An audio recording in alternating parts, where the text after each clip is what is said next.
Halo, berjumpa kembali di channel Redaksi Jurnal. Rocky makin pusing, bilang Luhut gugat Haris Azhar 100 miliar rupiah dalam keadaan terdesak. Hati-hati bos, kejedot.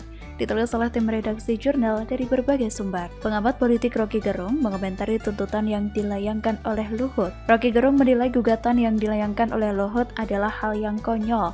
Hal tersebut disampaikan oleh Rocky Gerung dalam kanal YouTube-nya seperti dikutip dari Pikiran Rakyat Bekasi.com pada Jumat 24 September 2021. Kata Rocky, sebetulnya ini soal yang agak konyol karena Haris Azhar itu adalah aktivis dan rakyat tahu reputasinya. Sementara Luhut adalah pejabat dan tahu reputasinya. Rocky Gerung mengungkap gugatan Luhut ini adalah gambaran dirinya yang terdesak dalam pertandingan opini publik. Menurut Rocky Gerung, seharusnya Luhut menyikapi hal ini dengan membuka forum atau dialog dengan Haris Azhar dan Fathia. Kata Rocky, seharusnya dibuka satu forum untuk saling bertengkar metodologi. Luhut bisa kirim beberapa penelitinya yang pintar untuk pertanyakan metodologi Haris Azhar. Dengan demikian, lanjut Rocky, publik dapat melihat perdebatan yang bermutu, alih-alih melihat pejabat negara yang bersikap seolah-olah anti kritik. Jadi kata Rocky, kesempatan tersebut hilang karena keburu gengsi untuk menarik kembali laporan di Barreskrim. Sebagai informasi, Luhut memang melayangkan somasi untuk meminta penjelasan dan permintaan maaf keduanya. Somasi tersebut berkaitan tuduhan dugaan perannya dalam operasi militer di Papua. Somasi berakhir pada Selasa 7 September 2021. Namun baru-baru ini melansir dari laman YouTube 2045 TV, Arif Muhammad memberikan kabar terbaru dari kasus pelaporan Haris Azhar dan sengketa tanah Rocky Gerung dengan pihak Sentul City. Ia mengatakan bahwa baru-baru ini pihak Badan Pertanahan Nasional atau BPN Kabupaten Bogor, Sepio Asanto memberikan pernyataan terkait permasalahan sengketa tanah antara Rocky Gerung dengan PT Sentul City ini telah dibahas dengan Pemkab Bogor. Kepala BPN Sepio menuturkan bahwa tanah yang ditempati oleh Rocky Gerung tersebut memang bersertifikat hak guna bangunan atas PT Sentul City. Terkait sengketa tanah ini, Arif Muhammad juga telah menyarankan kepada Rocky Gerung bahwa daripada Rocky pusing, mending minta dibangunin rumah DP 0 rupiah oleh Anies Baswedan. Atau bisa juga minta dibangunkan oleh Demokrat di Candi Hambalang saja. Saya yakin dengan kabar ini akan membuat Rocky Gerung pusing. Bagaimana tidak pusing? Kuasa hukum Rocky Gerung Haris Azhar baru saja dilaporkan oleh Menteri Koordinator Kemaritiman dan Investasi, Luhut Binsar Panjaitan. Jika dalam kondisi seperti ini, jangankan Haris Azhar mau membela Rocky Gerung, lah mau membela diri pun juga bingung. Bahkan kuasa hukum Haris Azhar sampai mendesak pihak kepolisian agar tidak melanjutkan laporan dari Luhut Binsar Panjaitan. Lah ini gimana ceritanya bos? Belum berkuasa saja sudah mau mengintervensi hukum. Kalau menurut saya mudah saja, tinggal dibuktikan di pengadilan. Justru ini akan dijadikan panggung yang sangat tepat. Sangat tepat untuk apa ya? Ya untuk membuktikan apakah benar LBP bermain bisnis tambang di Intan Jaya Papua, seperti yang dikatakan oleh Haris dan Fathia. Jika memang benar ini merupakan kesempatan agar publik semua tahu, dan jika memang tidak benar mereka juga harus menyiapkan uang 100 miliar rupiah dan menanggung resiko yang ada nantinya. Ya, kalau berbicara soal kebebasan dan hak asasi manusia, semua manusia juga memiliki kebebasan dan hak asasi manusia yang sama. Tidak ada kebebasan absolut. Semua kebebasan adalah bertanggung jawab seperti apa yang dikatakan LBP.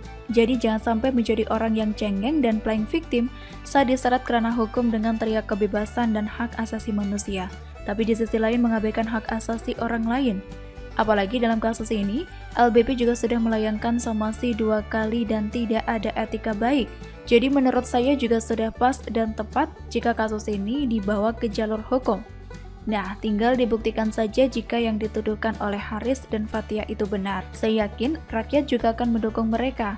Namun jika apa yang mereka tuduhkan itu ternyata tidak benar, ya jangan salahkan rakyat akan menganggap mereka ini sebagai pembohong. Mereka sebagai penipu yang bersembunyi di balik LSM pejuang keadilan dan kemanusiaan. Dan saya melihat apa yang terjadi ini adalah sebuah paradoks. Mereka yang selama ini katanya gemar menggaungkan soal HAM, namun justru terkesan bungkam. Lidah mereka seolah keluh. Suaranya senyap nyaris tidak terdengar dalam kasus pembantaian yang dilakukan oleh kelompok separatis Papua terhadap nakes bernama Gabriela. Dan untuk Rocky Gerung, tidak semua tanah yang dikuasai oleh masyarakat bisa diterbitkan sertifikat. Karena tanah tersebut harus benar-benar miliknya, bukan milik orang lain seperti yang dikuasai oleh Rocky Gerung tersebut. Inilah efek kalau kebanyakan bacot. terlalu suka mencari-cari kesalahan orang lain, sampai-sampai lupa kalau dirinya sebenarnya bermasalah, diam-diam menyerobot tanah milik perusahaan, sudah tidak punya rumah, ditambah kuasa hukumnya terjerat kasus, pusing tunjuh keliling pastinya si Rocky tersebut. Begitulah, kura-kura.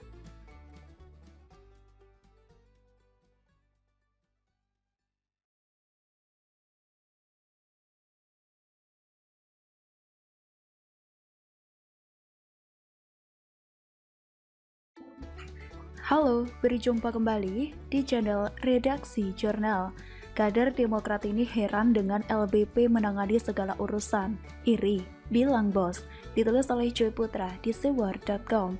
Mungkin bagi sebagian masyarakat terpilihnya Luhut bin Sarpanjaitan atau LBP oleh Jokowi dalam menangani beberapa urusan di negara ini menjadi sebuah pertanyaan, sampai publik memberikan julukan kepada LBP sebagai Lord Luhut. Tidak itu saja, bagi orang yang tidak suka, LBP akan dicibir dengan 4L yang artinya lu lagi. Bagi saya pribadi, kehadiran LBP sebagai Menko Marves adalah sebuah keistimewaan tersendiri karena kinerja beliau yang penuh dengan dedikasi untuk bangsa dan negara. Dan terbukti bahwa Jokowi percaya dengan kinerja Opung Luhut. Lalu, apakah LBP tersinggung dengan sebutan 4L itu? Tidak, Ucok. LBP yang selalu terlibat dalam segala urusan di negara ini karena atas perintah Jokowi sebagai atasannya. Karena menurut LBP, segala sesuatu yang dikerjakan harus bersifat holistik dan terintegrasi. Dengan begitu, segala urusan akan dapat diselesaikan dengan baik. Terpilihnya Opung Luhut untuk menangani segala urusan juga menjadi sorotan dari seorang kader Partai Demokrat, Andi Nurpati. Ia heran, kenapa peran LBP di kabinet terasa begitu domain termasuk dalam penanganan COVID-19. Menurut Nurpati, peran dominan LBP akan mengakibatkan kementerian yang lain akan bekerja dengan pasif untuk semua urusan pemerintahan kepada beliau ini, yang justru membuat kementerian lain tidak memiliki jabatan apapun. Kalau istilah masyarakat itu 4L, ya lu lagi. Emang gak ada menteri lain? Bukan topoksinya Luhut ditugaskan oleh presiden, ujar Nurpati yang dilansir oleh Warta Ekonomi. Mari kita tertawa dahulu. Kalau LBP dipilih sama Jokowi, situ jelas ya. Atau mungkin apakah Jokowi harus pilih ketum Demokrat untuk menangani COVID-19? Big no, Cassandra. Soal terpilihnya LBP atau tidak itu kan adalah hak Jokowi sebagai kepala pemerintahan.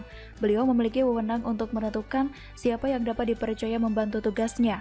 Kau bisa-bisanya protes? Ente itu siapa? Saya maklum saja kalau kualitas kader Demokrat seperti ini, karena pemilik partai dan kader-kadernya memiliki sifat yang seragam, yakni baperan. LBP adalah seorang menteri koordinator yang membawahi sejumlah kementerian, sebut saja Kementerian PUPR, Kementerian Agraria dan Tata Ruang, Kementerian Perhubungan, Kementerian Lingkungan Hidup dan Kehutanan, dan Kementerian Pariwisata. Jadi jelas bahwa sejumlah kementerian yang disebutkan di bawah koordinasi LBP. Nurpati menjelaskan bahwa pihaknya memberikan masukan kepada kepala negara untuk tidak hanya percaya kepada satu menteri saja.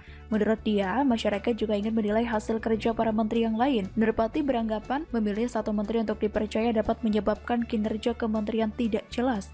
Diperlukan kerjasama yang baik supaya kementerian yang lain tidak merasa ada kesenjangan. Bilang aja sirik, untung saja AHY tidak diangkat jadi menteri. Bisa-bisa kalau tidak ditunjuk presiden menangani segala urusan bisa mewek berjamaah. Lagi pula, dipilihnya LBP menurut pandangan saya beliau sangat kompeten menghadapi urusan yang begitu kompleks. Lagi pula siapa yang bilang kementerian lain tidak punya kerjaan? Menteri Kesehatan menangani pengadaan vaksin serta data harian kasus COVID-19. Menteri Sosial bekerja untuk mendata bantuan sosial terkait dampak PPKM. Menteri Pariwisata berusaha membuka kembali objek-objek wisata di daerah. Sudah menjadi rahasia umum bahwa partai JK sering mengajari bebek untuk berenang. Padahal kalau mau jujur, urus saja partainya yang sedang bermasalah yang akan menghadapi gugatan di pengadilan. Tidak perlu menyerang secara personal terkait LBP dipilih untuk bertanggung jawab untuk menjalankan perintah presiden.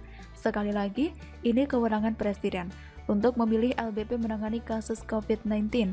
Jadi tidak usah caper dan iri bagi orang yang di luar kabinet. Saya percaya bahwa gaya kepemimpinan Opung Luhut sangat baik. Bukan berarti menteri-menteri yang lain tidak baik, namun penilaian yang dapat dilihat adalah ketegasan, tanggung jawab, siap pasang badan, dan seterusnya melekat di diri LBP. Mungkin ada beberapa menteri yang juga masuk kriteria di atas, tetapi itu adalah hak Jokowi untuk mempercayai LBP. Selain itu, hadirnya LBP dalam menangani pandemi karena beliau adalah mantan seorang militer yang mungkin saja mudah untuk berkoordinasi dengan TNI dan Polri. Jadi tidak perlu kita berpikir negatif akan dominasi LBP dalam menangani urusan negara.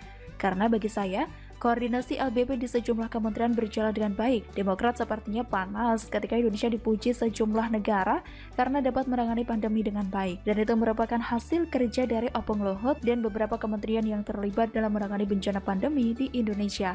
Jadi, kesimpulannya, kalau iri, tidak perlu diumbar-umbar di depan publik. Demikian kira-kira kata kura-kura.